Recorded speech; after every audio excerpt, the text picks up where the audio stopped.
Christine, again, we're so in sync, and I'd forgotten this. As soon as you started talking about that books and you weren't going to get on your soapbox and everything, it reminded me how much we resonate on these topics having to do with education and language. This poem is called Speech Therapist. It's a formal poem. I've been a teacher for a long time, and my wife is the most amazing teacher in the world. There could be other teachers on other planets or whatever, but I'd be surprised. And when I think, in fact, it's one of the whole points of writing this book, Glad to Be Dad, is that we're in this huge sea change in American families, particularly in roles of men and women. And I think one of the most astounding and manly things that a male can do is bend to a child. And I think this is something that's becoming more common, and I want to encourage that and praise it as much as I can. So this is one of these people, the speech therapists, and I've known many, teachers, who work in a world where they don't get a lot of gratitude, they don't make a lot of money, they're often, people take pot shots at them. Oh, teachers, they get the summers off, they don't even work hard. Oh, give me a break, do it for 2 days and then tell me. Besides, almost every teacher I ever knew worked through the summer so he or she could afford to be a teacher in the other months, right?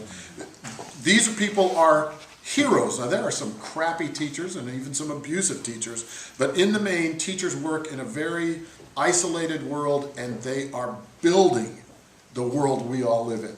The two most important jobs on earth, in my opinion, teaching and parenting. That is what builds the world that we all inhabit. So anyway, it's called Speech Therapist. Were you going to say something? No, I just said here. Okay, good. Please don't hesitate. She sits with a child learning to say the words. Patiently, she watches lips and tongue, patiently repeats, and finds herself saying things he says. Kenneth, you feel sad today? You hate it when the others call you that? She frowns, disturbed, determined. She sits with a child learning to say the words. To say them right, you have to hear them first. She tells him red and ball, pronounces strength. He tells her mad and hit and no and whisper. Listen how I say it, she says, pauses.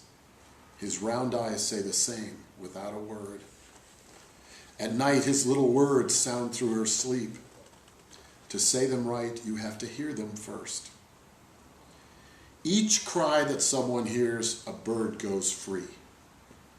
He dreams of birds trapped in a narrow chimney, an old cartoon he watched and then forgot.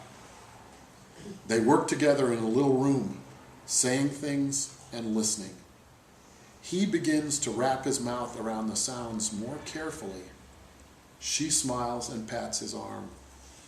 Every cry that someone hears, a bird goes free.